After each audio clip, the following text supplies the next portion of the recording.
Mari saatnya kita akan mendengarkan kebenaran firman Tuhan yang pada hari ini diambil dari kitab Injil Lukas pasal 17 ayat yang ke-11 sampai dengan ayatnya yang ke-19. Khotbah pada hari ini diambil dari Lukas 17 ayat yang ke-11 sampai ayatnya yang ke-19, yang bunyinya adalah demikian. Judul dari perikop ini diberi judul ke-10 orang kusta. Dalam perjalanannya ke Yerusalem, Yesus menyusur perbatasan Samaria dan Galilea.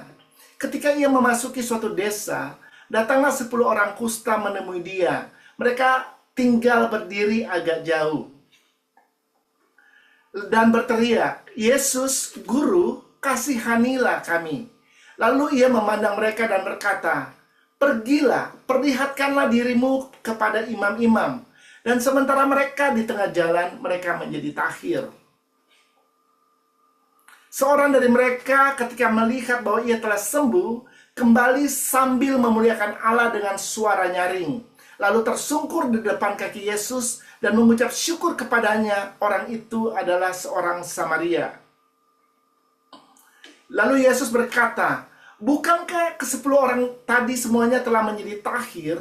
Di manakah yang 9 orang itu? Tidak adakah di antara mereka yang kembali untuk memuliakan Allah selain daripada orang asing ini?"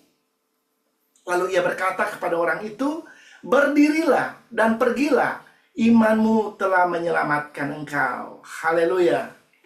Saudara-saudara, sedemikian jauh pembacaan firman Tuhan pada saat ini. Kalau saya bisa kasih judul untuk khotbah pada hari ini, judulnya adalah Kuasa dan Mujizat Tuhan yang Sempurna. Saat ini kita akan sama-sama merenungkan dari kitab Injil Lukas pasal 17 ayat yang ke-11 sampai dengan ayat yang ke-19, yang berbicara tentang 10 orang kusta yang mengalami kuasa dan mujizat Tuhan yang sempurna ketika mereka bertemu dengan Tuhan Yesus. Saudara-saudara, kisah ini bukan sekedar berbicara tentang mujizat kesembuhan, tetapi bagaimana kuasa Tuhan bekerja secara sempurna dalam kehidupan manusia. Saudara-saudara, kalau Tuhan melakukan sesuatu, Tuhan selalu melakukan segala sesuatu dengan sempurna. Karena kalau kita berbicara tentang Tuhan, semua tentang Tuhan adalah berbicara tentang kesempurnaan. Kasih Tuhan itu sempurna, kuasanya sempurna, pekerjaan-pekerjaan yang dilakukan oleh Tuhan sempurna, iman Tuhan itu sempurna. Makanya kita juga memerlukan iman Kristus, iman yang sempurna di dalam hidup kita. Dan juga bagaimana seharusnya kita sebagai manusia meresponi semua kuasa yang dinyatakan dalam hidup kita, karya-karya Allah yang terjadi di dalam hidup kita. Saudara-saudara, di zaman Tuhan Yesus, kusta adalah penyakit yang sangat berbahaya dan penyakit yang sangat ditakuti oleh masyarakat di masa itu, saudara. Karena penyakit ini kelihatannya sangat mengerikan dan menjijikkan, saudara. Apalagi pada waktu itu belum ada obatnya, ya. Saudara, kalau Anda pernah melihat orang kusta, Anda akan mengerti, ya. Saya pernah melayani orang kusta beberapa saat di rumah sakit Sitanala di Tangerang, ya, dan saya melihat keadaan dan situasi mereka, bagaimana menderitanya mereka dengan penyakit yang ada di tubuh mereka, saudara. Saudara, orang kusta bukan hanya menderita secara fisik, tetapi juga mereka dihukum secara sosial. Kehidupan mereka secara sosial dibatasi, saudara. Mereka harus hidup tinggal di luar perkampungan atau di luar perkemahan, saudara. Mereka dikarantina, mereka nggak boleh disentuh dan menyentuh orang lain. Dan setiap kali mereka bertemu dengan orang lain atau mereka bertemu dengan orang banyak, mereka harus teriak, "Najis, najis." Ya, mereka berteriak untuk memperingatkan atau seperti alarm, ya, untuk memberitahukan kepada orang-orang yang ada di situ bahwa mereka mengidap penyakit yang sangat berbahaya, saudara. Saudara-saudara, kita bisa melihat di sini kusta pertama merampas martabat hidup manusia. Seorang yang mempunyai penyakit kusta akan kehilangan penghargaan orang lain terhadap dirinya, saudara. Dia tidak akan diapresiasi, ya.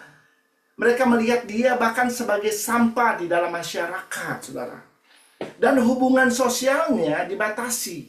Orang-orang yang menderita penyakit ini tidak bisa berhubungan dengan orang-orang yang normal, dengan orang-orang yang sehat, saudara, yang ada di sekitar mereka. Saudara-saudara, penyakit kusta ini sebenarnya adalah gambaran dari dosa manusia. Dosa adalah sesuatu yang perlahan-lahan merusak kehidupan manusia dan pada akhirnya akan memisahkan manusia dari Allah. Perhatikan firman Tuhan di dalam Lukas 17 ayat 12. Lukas 17 ayat 12, ketika ia memasuki suatu desa, datanglah 10 orang kusta menemui dia. Mereka tinggal berdiri agak jauh. Saudara-saudara, dalam pelayanannya dikatakan ketika Yesus memasuki desa, ya, Yesus dalam pelayanannya dia selalu keliling, ya. Dia masuk desa, keluar desa, dia masuk kota, keluar kota. Nah, pada saat ini dia sedang memasuki sebuah desa, saudara. Dan dikatakan di sana ada 10 orang kusta yang datang menemui mereka. Dan 10 orang kusta ini dikatakan dalam Alkitab mereka berdiri agak jauh. Kenapa mereka harus berdiri agak jauh? Karena memang itulah hukum atau aturan yang berlaku pada waktu itu, saudara. Orang-orang kusta tidak diperkenankan untuk berdekatan dengan orang-orang yang normal atau orang-orang yang sehat.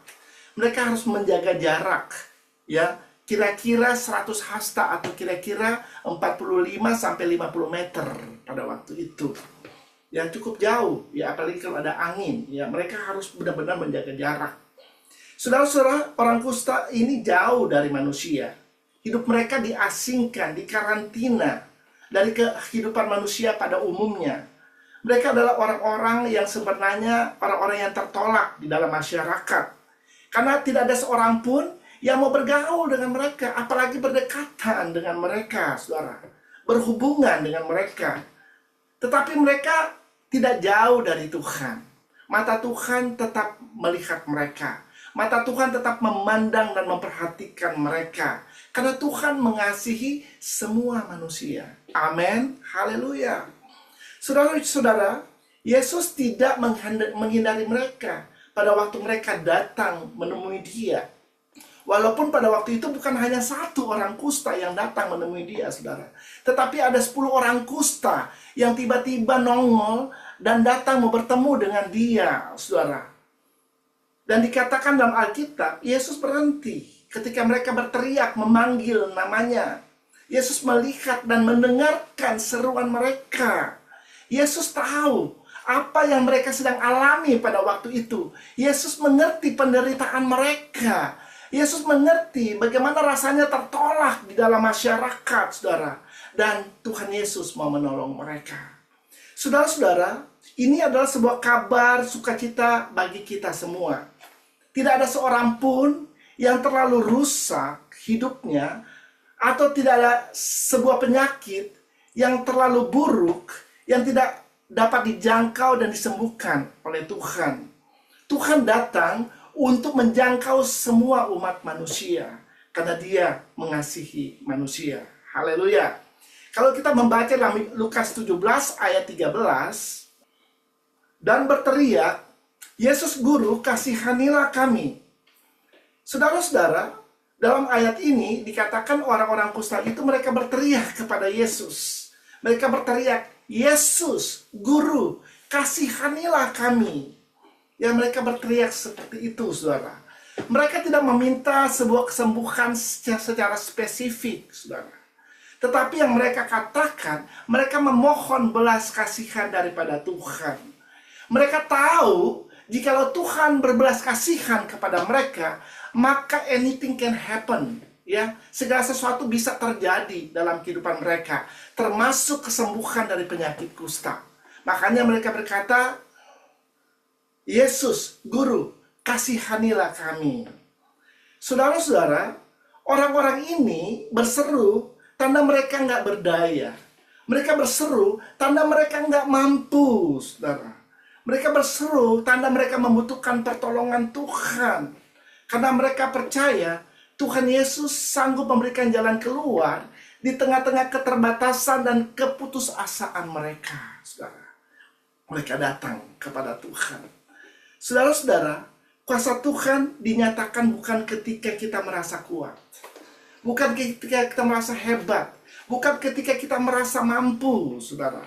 Tetapi ketika kita datang kepada Tuhan dan dengan jujur kita mengakui di hadapan Tuhan bahwa kita lemah tanpa Tuhan, bahwa kita tidak dapat berbuat apa-apa tanpa Tuhan, bahwa kita tidak mampu tanpa pertolongan Tuhan. Kita sadar bahwa kita membutuhkan Tuhan di dalam hidup kita. Kita sadar bahwa kita memerlukan Tuhan di dalam hidup kita. Disitulah kita akan melihat kuasa Tuhan bekerja. Tuhan akan menyatakan kuasanya di dalam hidup kita. Selanjutnya kita lihat ayat yang ke-14 dari Lukas pasal 17. Coba kita lihat.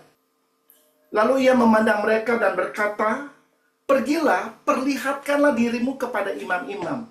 Dan sementara mereka di tengah jalan, mereka menjadi takhir. Haleluya. Saudara-saudara, Yesus tidak menyembuhkan mereka di tempat itu pada saat itu juga.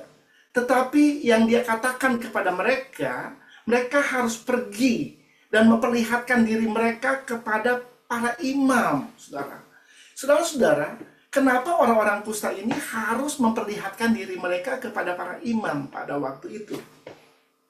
Karena memang hukum atau peraturan yang berlaku pada waktu itu buat orang-orang yang mengidap penyakit kusta, mereka harus pergi kepada para imam, dan para imamlah yang akan menentukan apakah orang-orang kusta ini sudah disembuhkan atau sudah takhir atau belum, saudara. Jadi para imam ini mereka bukan penyembuh, tetapi mereka lebih daripada orang-orang yang akan memeriksa orang-orang kusta, ya, apakah masih ada kusta di tubuhnya atau tidak, saudara. Mereka adalah saksi bahwa seseorang sudah disembuhkan atau tidak dari penyakit kustanya. Saudara bisa baca itu di dalam Imamat pasal 13 dan 14. Yaitu berbicara tentang hukum yang berlaku di kalangan orang Yahudi tentang penyakit kusta. Dan bagaimana mereka ditentukan sudah sembuh atau mereka masih sakit. Kalau mereka sudah sembuh, mereka bisa balik ke masyarakat. Dan kalau mereka masih sakit, mereka harus diisolasi. Mereka harus hidup di luar perkemahan, di luar perkampungan. Orang banyak pada waktu itu. Saudara-saudara, pada waktu Tuhan memerintahkan hal ini kepada mereka, tentunya perintah ini merupakan sebuah perintah yang sangat menantang, saudara. Kenapa? Karena pada saat itu mereka belum melihat sesuatu terjadi di tubuh mereka. Mereka belum sembuh, saudara, pada waktu itu. Penyakit kustanya itu masih nempel di tubuh mereka. Mereka masih bisa lihat dengan mata mereka. Ya, kalau mereka mau berjalan dengan perasaan mereka, dengan penglihatan mereka, mungkin mereka tidak akan pergi menghadap para imam pada waktu itu, saudara. Namun walaupun mereka belum melihat kesembuhan terjadi di tubuh mereka, tetapi mereka percaya. Mereka mau taat melakukan apa yang Tuhan perintahkan dalam hidup mereka. Dan dikatakan dalam firman Tuhan, dan sementara mereka di tengah jalan, artinya mereka sudah sementara berjalan. Dan waktu sementara berjalan, mereka masih lihat tuh, kustanya tuh masih ada. Masih meleleh di tubuh mereka, saudara. Tapi sementara mereka berjalan, sementara mereka melakukan firman Tuhan, sementara melakukan apa yang Tuhan perintahkan dalam hidup mereka, di tengah jalan mereka menjadi tahir. Haleluya. Amin, saudara. Pada waktu mereka di tengah jalan, pada waktu mereka taat, melakukan apa yang Tuhan perintahkan, di situ kuasa Tuhan bekerja di dalam hidup mereka. Di situ mereka bisa melihat mujizat terjadi. Tiba-tiba kusta yang ada di tubuh mereka lenyap dan mereka disembuhkan menjadi takhir, saudara. Saudara-saudara, di Alkitab ini ada begitu banyak perintah-perintah Tuhan. Dan di dalam perintah-perintah Tuhan itu mengandung janji-janji Allah di dalamnya. Kalau kita melakukannya. Amin. Ya. Jadi ada begitu banyak janji-janji Allah yang diperuntukkan bagi kita, bagi saudara dan saya, saudara. Dan kalau Anda melakukan perintah-perintah Tuhan itu, kalau kita semua melakukan perintah-perintah Tuhan itu, maka kita akan melihat janji-janji Allah digenapi di dalam hidup kita. Kita hanya perlu taat kepada apa yang Tuhan firmankan di dalam hidup kita. Walaupun apa yang difirmankan kadang-kadang kelihatannya nggak masuk di akal. Sama seperti yang dialami oleh orang-orang kusta ini. Nggak masuk di akal. Kok belum sembuh, disuruh pergi menghadap imam. Nggak masuk di akal, nggak make sense. Tetapi mereka tetap berjalan dan melakukan apa yang Tuhan perintahkan. Amin. Ya, walaupun kelihatannya nggak masuk di akal, kalau itu yang namanya firman Tuhan, kita harus percaya bahwa semua firman Tuhan itu masuk akal. Amin. Kalau dia berfirman, pasti dia akan melaksanakan firman itu di dalam hidup kita. Amin. Seperti yang dialami oleh orang-orang kusta ini. Dan biasanya orang-orang di dunia ini selalu meminta bukti dulu, ya. Mereka mau lihat dulu baru percaya. Benar, makanya kita suka dengar kata-kata orang-orang yang berkata seperti ini. Ya, kalau gue belum lihat, belum ada buktinya, gue gak akan percaya. Saya nggak akan percaya. Lu buktiin dulu. Kamu harus membuktikan dulu. Baru kalau saya lihat, saya percaya. Saudara, ini bukan hidup dengan iman. Ya, ketaatan mendahului manifestasi kuasa Tuhan.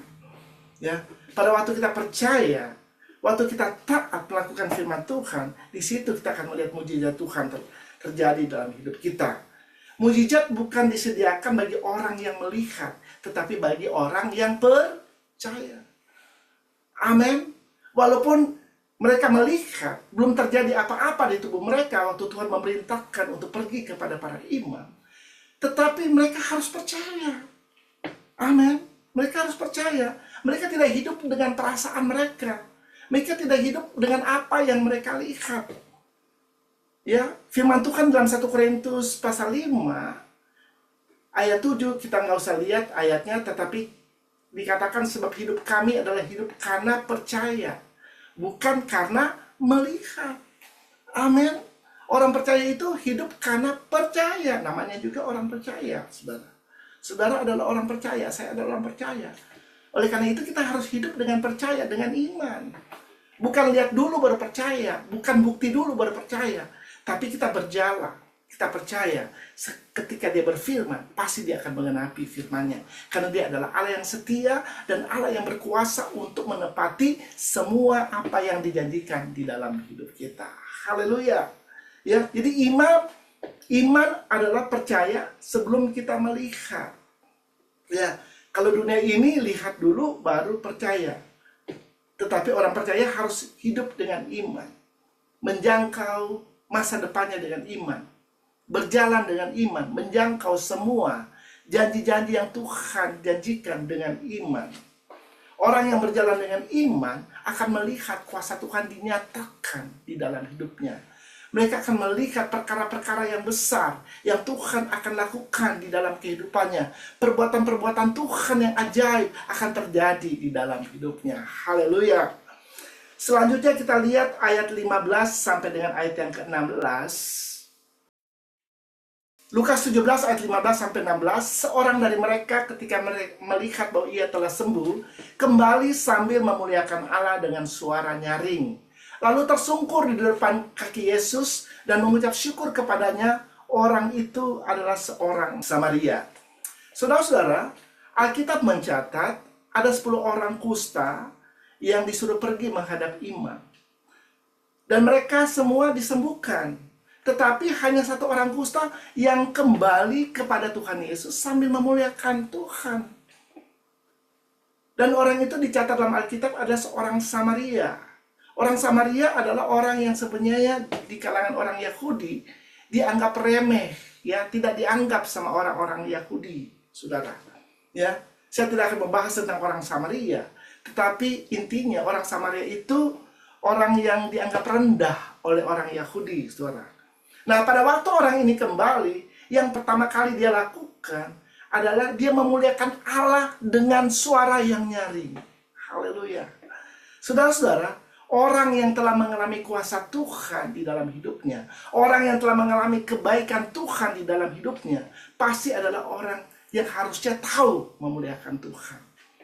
Ya, kalau dikatakan dia kembali kepada Yesus dan dia memuliakan Tuhan, ya, dengan suara yang nyaring, artinya orang ini mau supaya orang-orang yang ada di sekitar situ, orang-orang yang hadir di situ, orang-orang yang ada di dunia ini tahu, mendengar tentang apa yang terjadi terhadap dirinya. Bahwa dia yang dulunya sakit kusta, saat itu dia telah menjadi tahir, dia telah disembuhkan oleh Yesus. Dia mau menjadi saksi Tuhan. Amin. Seharusnya hidup kita seharusnya seperti itu, saudara.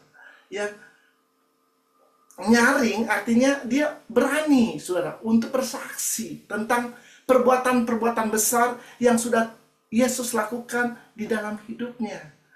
Amin. Ya, saudara, orang yang mengalami kebesaran Tuhan, pasti dia mau dipakai oleh Tuhan untuk menjadi saksi Tuhan.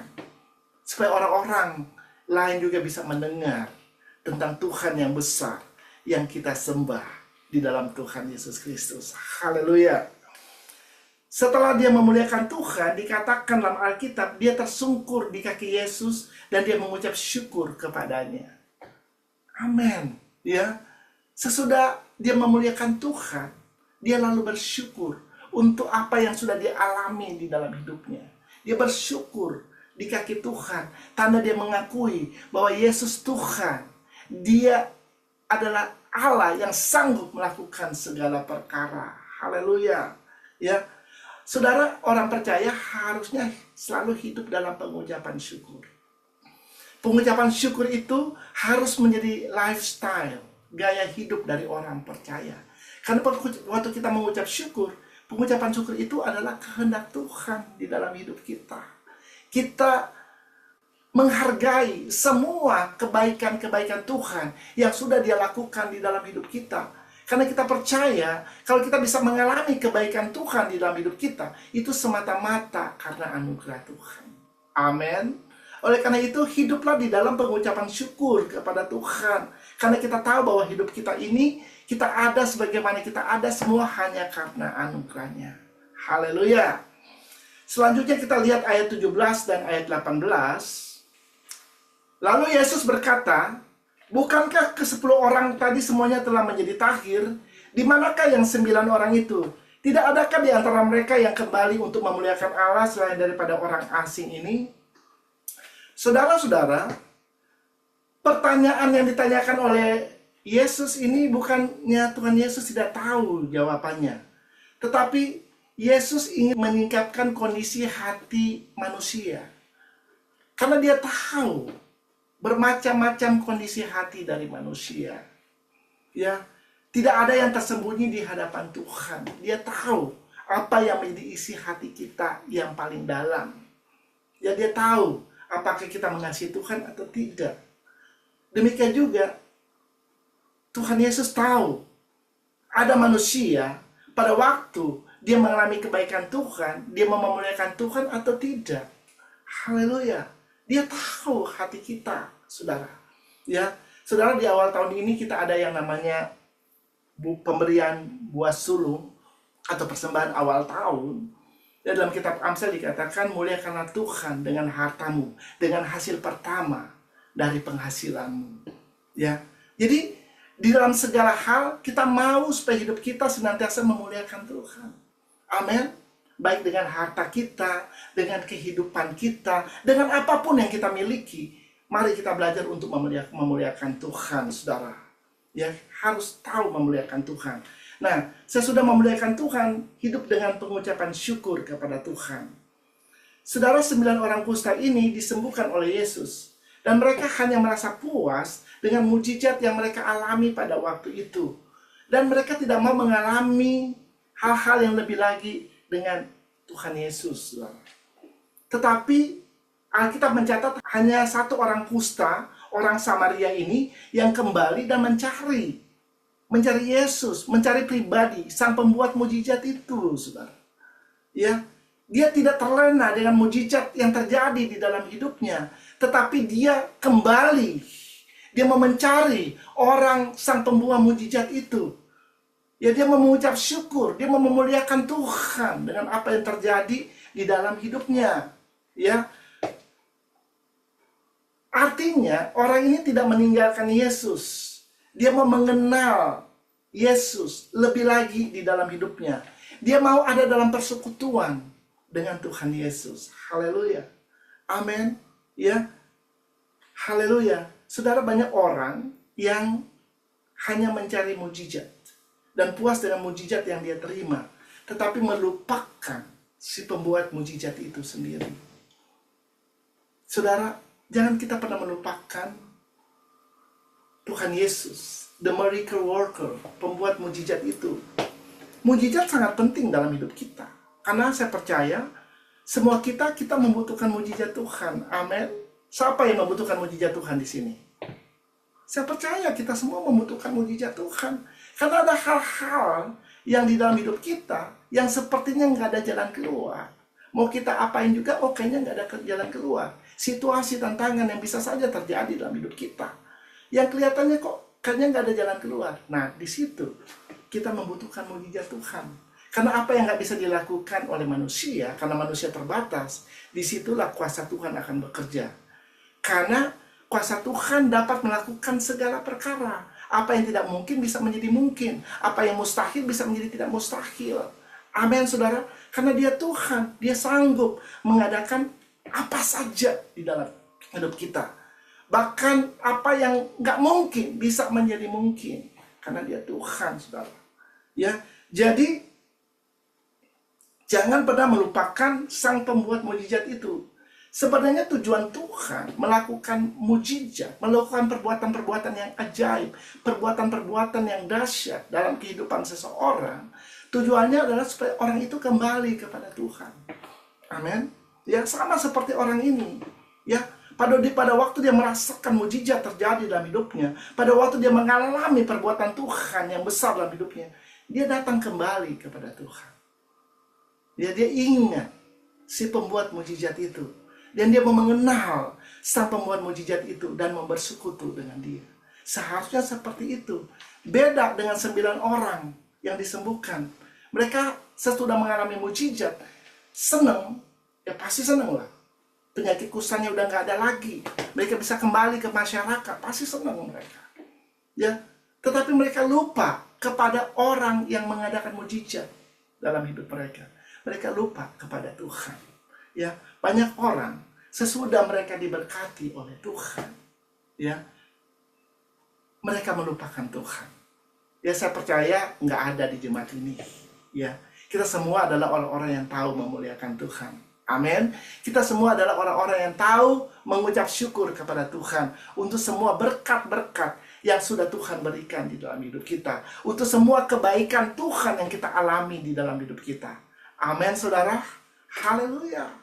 Ya, kita mau menjadi seperti satu orang kusta ini yang tahu memuliakan Tuhan di dalam hidupnya, yang tahu bersyukur pada waktu dia mengalami kebaikan Tuhan di dalam hidupnya. Haleluya. Ya. Coba yang terakhir kita lihat Lukas 17 ayat 19. Lalu ia berkata kepada orang itu, "Berdirilah dan pergilah, imanmu telah menyelamatkan engkau." Saudara-saudara, kuasa Tuhan yang menyembuhkan dan menyelamatkan orang Samaria ini, dia disembuhkan secara utuh, secara komplit, dan secara sempurna, saudara. Ya, tadi saya sudah katakan, pada waktu Tuhan mengerjakan sesuatu dalam hidup kita, Tuhan tidak pernah mengerjakan itu setengah jalan atau setengah jadi, saudara. Kalau dia menyembuhkan penyakit, dia nggak menyembuhkan itu setengah-setengah. Jadi orang ini mengalami kesembuhan, mujizat, kuasa Tuhan dinyatakan oleh Tuhan secara sempurna di dalam hidupnya.